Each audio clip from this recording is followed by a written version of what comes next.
You're listening to The Briefing, first broadcast on the 5th of October, 2021 on Monocle 24. The Briefing is brought to you in association with Novartis.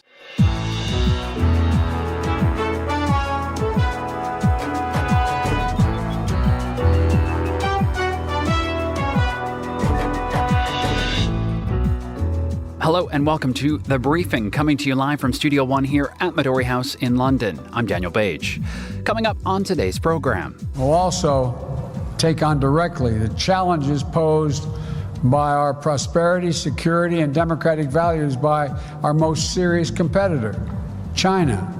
9 months since President Joe Biden's inauguration, the United States signals a new hardline approach in trade relations with China. We'll unpack this shortly with Emily Benson.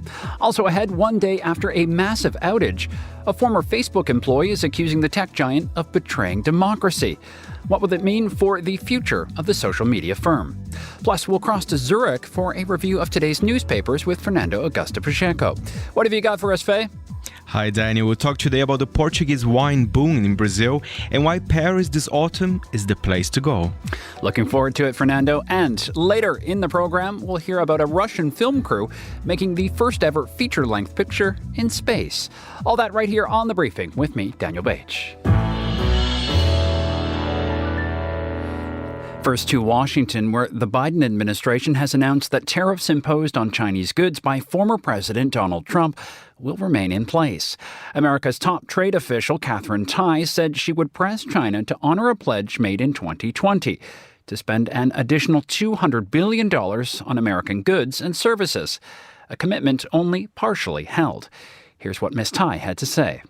China's government continues to pour billions of dollars into targeted industries and continues to shape its economy to the will of the state, hurting the interests of workers here in the U.S. and around the world. Joining me now from Washington, D.C. is Emily Benson, an Associate Fellow at the Center for Strategic and International Studies, where Katherine Tai made her address. Good afternoon, or I should say good morning, Emily. Good afternoon to you, Daniel. Thank you for having me. This was Katherine Tai's first big trade speech. What's new about this approach? Obviously, the tone and the message is something we've heard before, but just talk to me about this new approach from the Biden administration.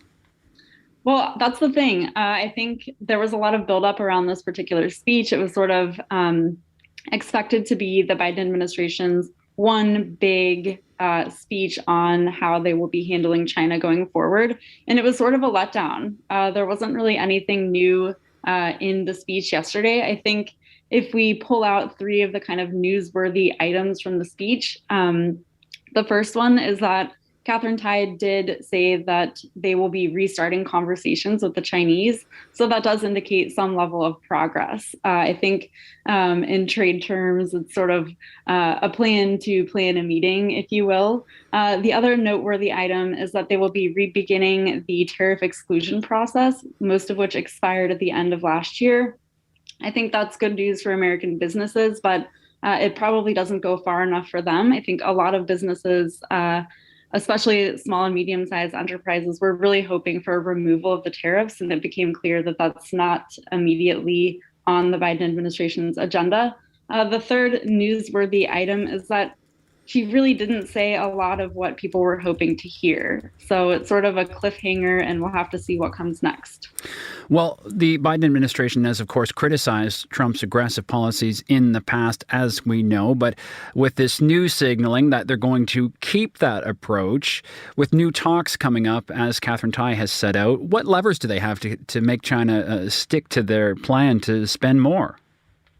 Well, she repeatedly mentioned yesterday that she would explore any and all tools available to her. Whether or not that would entail a new Section 301 investigation remains to be seen. But I think that the clear audience yesterday was the Chinese. We saw USTR, their Twitter account, tweet in Mandarin for the first time. And so I think the immediate lever that came out of yesterday is really the rhetorical pressure that she's applying, hoping that that will encourage additional Chinese buying in line with the Phase 1 agreement that expires at the end of December. Tsai said she did not wish to inflame trade tensions, as she put it, with Beijing, but obviously they want to ramp up talks. How is China likely to respond to this and come back to the negotiating table, we can say? Well, I think it really depends on next steps. Ambassador Tai made it clear that they're trying to look backwards and learn from what's transpired over the last few years. I think in particular, with regards to agricultural trade, the phase one deal has been rather successful. And so the Chinese can say we have ramped up acquisitions of American goods. But I think it really remains to be seen what happens in the coming months. It'll depend on what sort of tools and trade remedies the Americans pursue that would invite a certain response from the Chinese. Well, you mentioned agriculture there. I wonder if there are any other specific industries that were picked out by the ambassador. I think technology and technology transfers are on everyone's agenda, especially with regards to semiconductors. That was a big topic at last week's Trade and Technology Council, the kind of inaugural summit between the EU and US. So I think that overall semiconductors will play a big role in the geopolitics of trade in the near future. You know, Tsai promised to form a joint policy on China with some of the US's biggest allies. How does Europe fit into this? I'm curious. Well, I think if we look back again to the Trade and Technology Council last week, China was not mentioned in the joint communique. There was no sort of we will take this one transatlantic approach to China. But China was the elephant in the room for a lot of those discussions. Again, whether it comes to building more resilient semiconductor supply chains or addressing forced labor and environmental issues. So I think what's different really in this administration's approach to the previous one is that hopefully, at least, we're not blindsiding allies. We're having earnest discussions. We're having summits where we're talking quite a bit about these big issues. But it remains to be seen to what degree the Biden administration would be willing to put their money where their mouth is and actually conclude some sort of formal deal with the European Union. You know, when we talk about China's economic rise, part of that conversation is always around the security threat and something the Americans talk about a lot. I'm curious if there was anything in this speech yesterday that talked about how that remains a concern for the Biden administration. Well, I think insofar as security relates to trade, there is somewhat of a division, I think, emerging within the Biden administration. I think there's one camp that says, we really shouldn't have ongoing talks with China. They're set in their ways. They're a strategic adversary. It's not worth our time to bargain with them. And there's another camp within the administration that says it's absolutely worthwhile to pursue an open dialogue. We want them at the negotiating table. We're optimists about relations with China. And so I think that we're seeing a lot of that tension emerge within the administration itself. And so it's not necessarily clear that they have a set policy with regards to either trade or security on China. Emily, thank you for this update. That was Emily Benson from the Center for Strategic and International Studies in Washington, D.C. Now here is Carlotta Rebello with the day's other news headlines. Thanks, Daniel. Russia has reported its highest single-day death toll from COVID-19 since the start of the pandemic. The news prompted authorities to urge the public to get vaccinated. Less than a third of Russians have received their second dose. The head of the French Conference of Catholic Bishops has asked for forgiveness and expressed shame on behalf of the Church after a report found that more than 200,000 children were victims of abuse since the 1950s. Taiwan's president has said the island will do what it takes to defend itself after 148 Chinese aircraft have flown into its air defense zone over the past 4 days. Japan and Australia have both urged China and Taiwan to hold talks to ease the tension, and the US warned China against engaging in destabilizing activities. And Brazil's leading broadsheet, Folha de São Paulo, has launched a new segment in its printed version and website called Where Portuguese is Spoken. The idea is to offer daily reports from various Lusophone countries, including in Africa and Asia. You can find out more on this story by heading over to monocle.com/minute. Those are the day's headlines. Back to you, Daniel.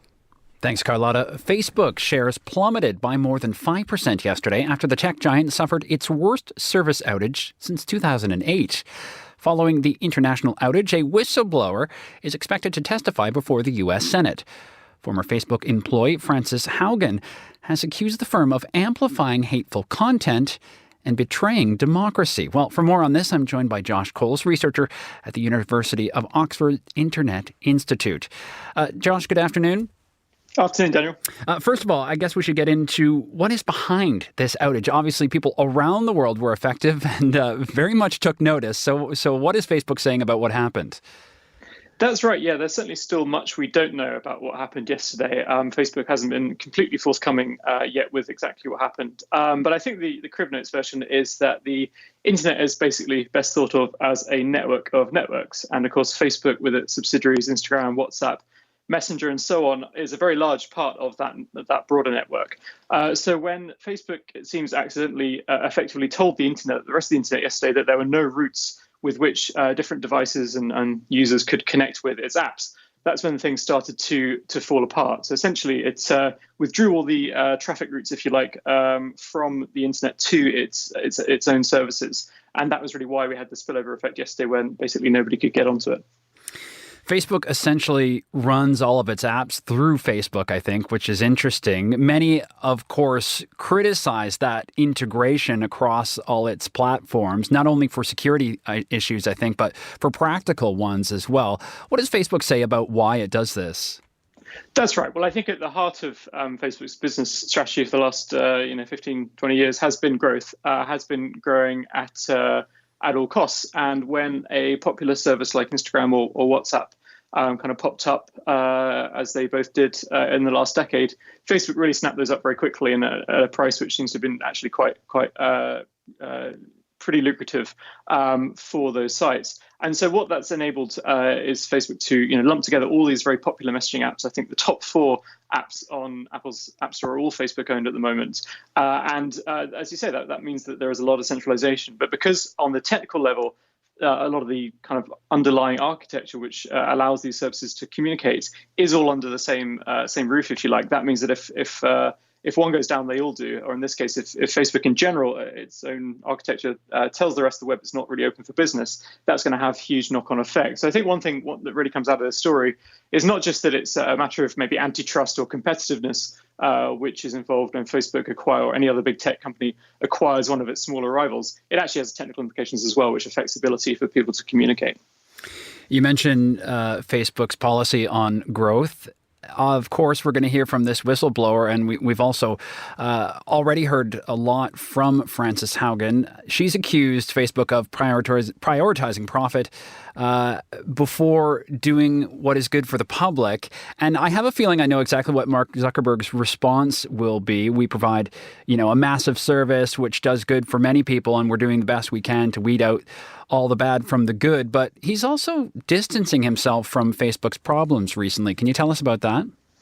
That's right. Yes, it seems like so. Obviously, this won't be the first Senate hearing that we see where tech leaders are lined up to sort of testify, and in many cases they've sort of apologized or been a bit regretful about how the world has been changed by their platforms. But as you say, I think Facebook and Zuckerberg are taking a more aggressive stance this time, trying to pick holes in the specific findings of the research that this whistleblower has exposed, and trying to say that Facebook isn't all that bad after all. I think that reflects a certain political reality, which is that they might have decided from a corporate perspective that offense is the best form of defense. And I think going on the attack at this time, if you like, is a sign of just the problems really mounting and the need for a new approach. Because as I say, we've seen this before. We've seen tech CEOs lined up in front of Congress and act remorseful. But I think, the more this happens over time, the more times they're forced to testify. Just the worse idea the public in general has about what these platforms do. I think up until now, it's been more of an issue for regulators and academics like me to think about and try to bang the drum about the effects of social media on society. But now that the public are getting more conscious of this, and now that that's been backed up by 6 hours yesterday when we couldn't get on these services, and maybe some of us thought that maybe that wasn't the worst thing in the world, I think people are maybe starting to be more conscious of that. And that really is what could affect the share price, as you say, and ultimately affect the future growth of all these companies. Well, on that, just lastly, Josh, how damaging can this be for Facebook? Not just the outage yesterday, but I mean all of these problems we're seeing lately and this conversation around all the bad that does pop up on their platforms.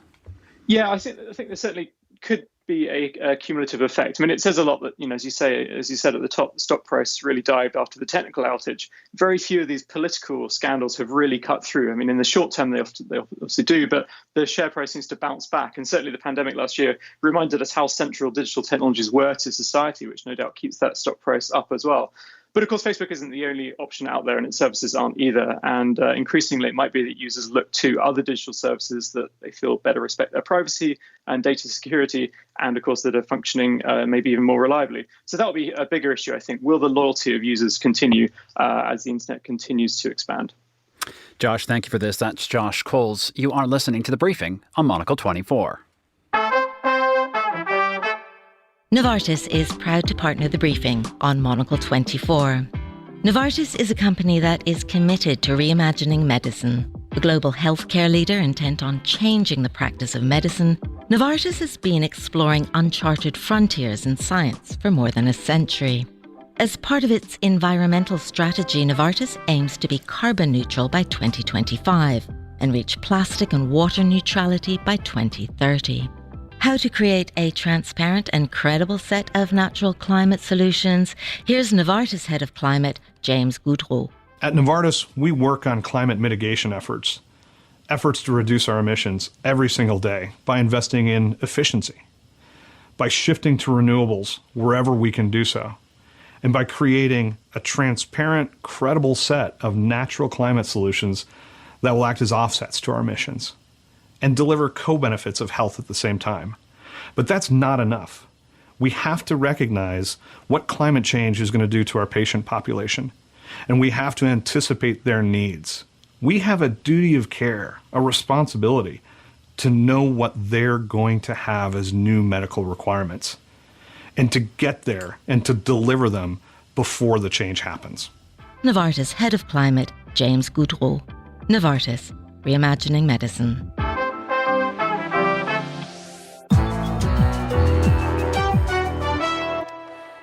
You're back with The Briefing on Monocle 24. It's time now to flick through some of the day's newspapers with Monocle's senior correspondent, Fernando Augusto Pacheco, who joins us today from our studio in Zurich. Good afternoon to you, Fernando. Hello, guten Morgen, Daniel. This is my trying of German here for you. Did you like it? It was good, but I think it's the afternoon, Fernando. So I think you said good morning, but we'll work on that. I'll do better next time. I'll do better.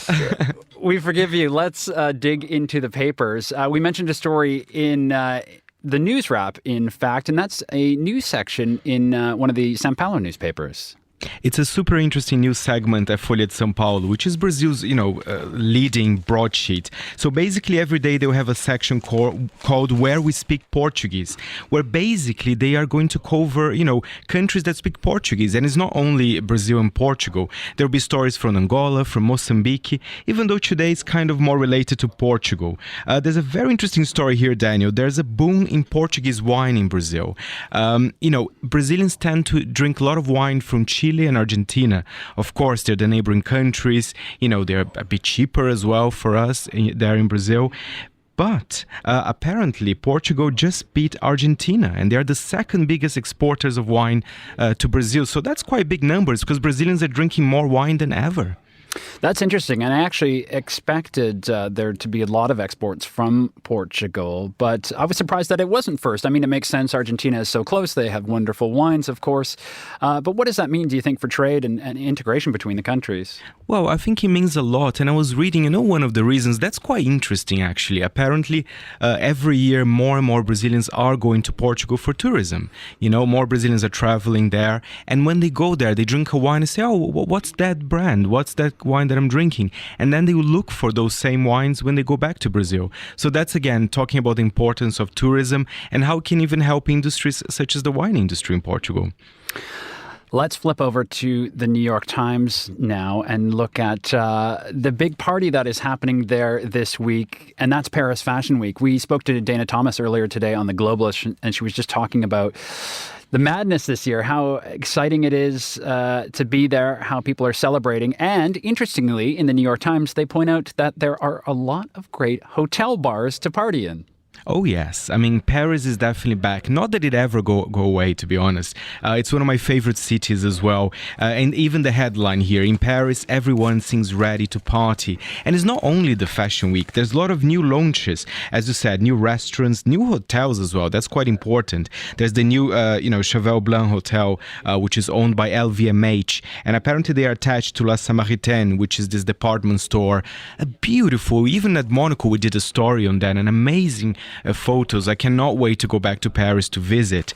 There's a new outpost of Soho House, and there's a certain climate of optimism there as well, Daniel, because they have a very high vaccination rate at the moment in the city. So I think that also helps people to, enjoy themselves, to be a little bit more decadent, have a nice meal, to go to a hotel. It's a brilliant, brilliant city. And as you say, this has been a very exciting Paris Fashion Week. You mentioned there the outpost of Soho House. Of course, there are a lot of luxury openings as well in Paris recently. Shows that I think the city is really back and booming for tourism. Cheval Blanc opening. We've seen, obviously, other big five-star openings, which is exciting. Very exciting, very exciting. And, I forgot to say I have my tickets ready for late October. So hopefully there'll be a lot of decadence and enjoyment there. Oh, that's a great time of year. You will enjoy it, Fernando. Staying in Paris, though, let us talk about 100 years of Vogue Paris. And I believe you have your hands on the issue. I do right now, and it's heavy. 420 pages. So yes, they are celebrating 100 years. It's kind of more of an archive issue because there's a lot of imagery. The cover is an image by Guy Bourdin, which is an amazing photographer that did a lot of work with Vogue Paris. And Daniel, the thing I liked about Vogue Paris, they can be a little bit provocative. They had very daring photo shoots that probably wouldn't be approved in the other international Vogue. So I think they have an amazing history, and I hope it continues. And also, talking about Paris, they also have amazing exhibitions because at the Palais Gallière, they have an exhibition with 400 images from the history of Vogue Paris. There's images like Catherine Deneuve being shot by David Bailey back in 1966. I think it's probably a must-go if you are in the city as well. And it's the only Vogue in the world that is the name of a city and not a country. Ah, well, interesting. We'll have to have another episode of The Stack then, I assume, soon. Oh, yes. Fernando, thank you for this update. That is Monocle senior correspondent Fernando Augusto Pacheco today from D90, Dufourstrasse 90 in Zurich. You are with The Briefing on Monocle 24.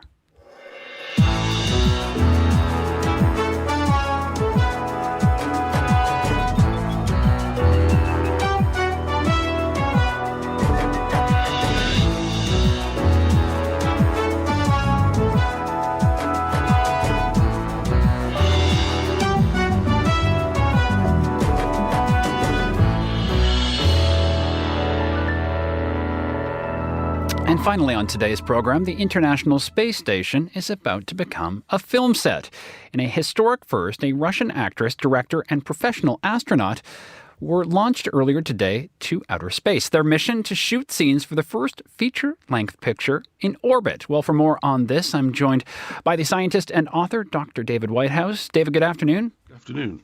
Good to speak to you as always. Space has, of course, been faked for decades in film, we can say, but now we're going to see the real thing. Tell us about this production. We don't know a great deal about what they're going to do, except they're going to film inside the Russian section of the International Space Station, which is much smaller than the American section. Evidently, negotiations are underway to film in the American section.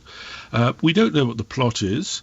We don't know how much of the final film will be set in space, but the word is that quite a bit of it, because if you're going to go into space, if you undertake the training that the actress and the producer have done over the last 6 months, then you don't want a few minutes in space. You want a substantial part of the plot to be based in zero gravity in the modules looking out into onto the Earth and out into space.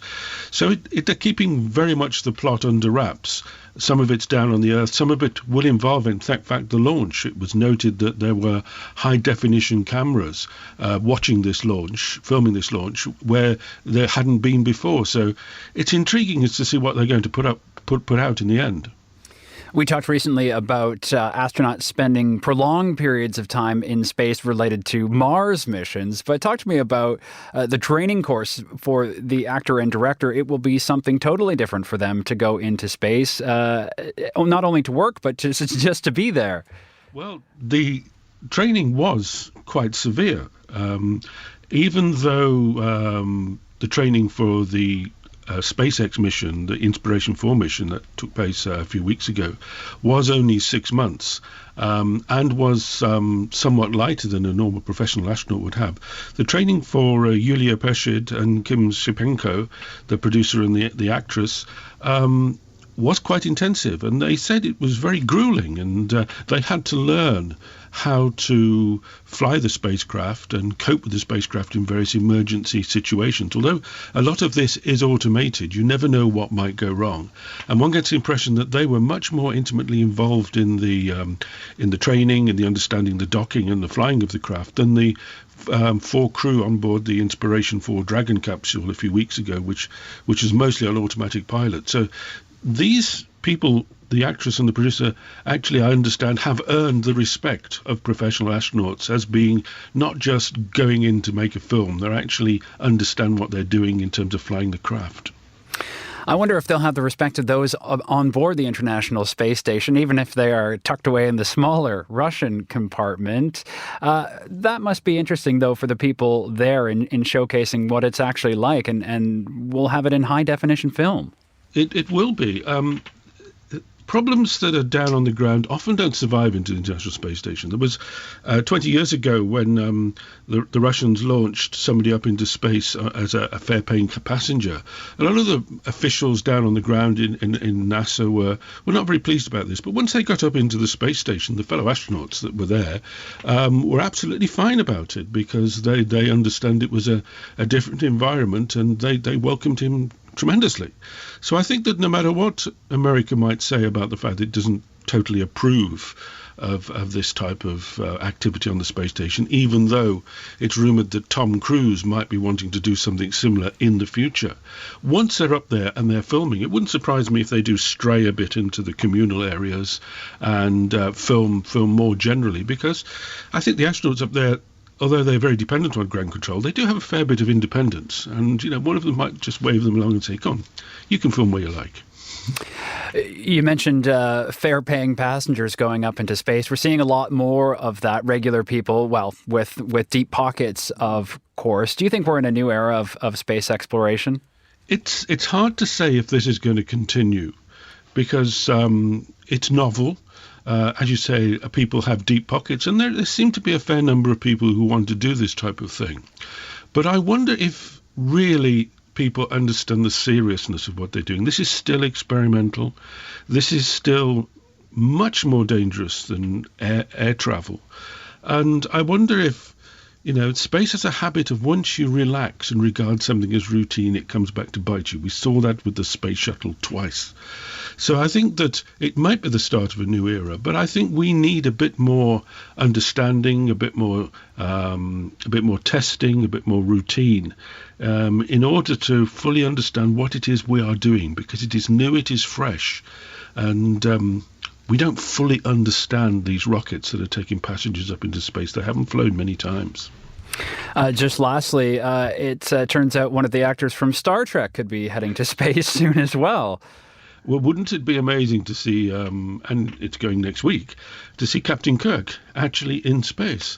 Rumour is that he was asked to go on Virgin Galactic with Sir Richard Branson about 10 years ago, but he was asked to pay for that flight, and he didn't want to do it. But William Shatner has been given this flight by Jeff Bezos for free.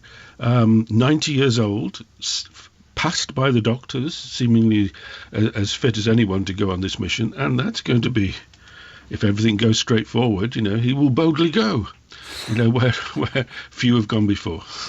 David, thank you for this. Always good to speak to you. That is the scientist and author, Dr. David Whitehouse. And that's it for today's edition of The Briefing, produced by Emma Searle and Chris Chermak. Our researcher was Sophie Monahan-Coombs. Our studio manager was Christy Evans. The Briefing is back tomorrow at the same time, 1300 in Zurich, midday here in London, and 7 a.m. in New York City. And do keep an eye and an ear out for the next installment of the big interview, in which our Toronto bureau chief, Tomas Lewis, sits down with the Belarusian opposition leader, Svetlana Tikhanovskaya. I'm Daniel Bache. Thank you so much for listening, and goodbye.